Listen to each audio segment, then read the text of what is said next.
The One Thing. The surprisingly simple truth behind extraordinary results. Stylized The One Thing is a nonfiction self-help book written by authors and real estate entrepreneurs Gary W.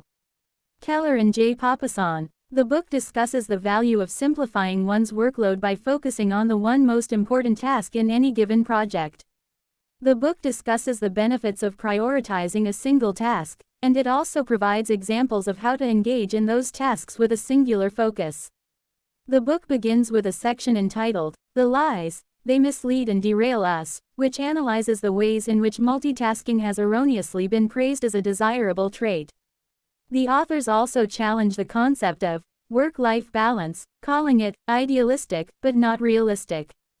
They concluded this section by quoting that, "Success isn't a game won by whoever does the most, and believe that the majority of what we want will come from the minority of what we do." This then leads to the focusing question, which asks, what's the one thing I can do such that by doing it everything else will be easier or unnecessary?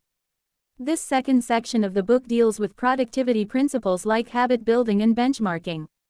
For instance, the book suggests that readers should engage in 4 hours of work on their one thing each day. The authors cite economist Vilfredo Pareto as one of the inspirations behind this philosophy. Pareto's principle suggested that 20% of the effort produces 80% of the results.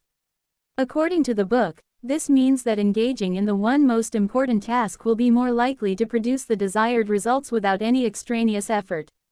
The book also differentiates between the big picture question, "What's my one thing?" and the small focus question, "What's my one thing right now?"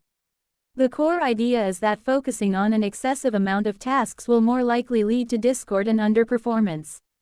The third section of the book discusses extraordinary results, which details how to make the above principles actionable.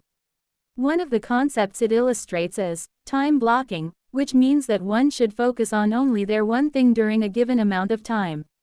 It also suggests that readers should schedule time to reflect, plan, and even relax. Everything else during scheduled time blocks is characterized as a distraction. Each section of the book is followed up by a big ideas review that gives a summary of the section's concepts and principles.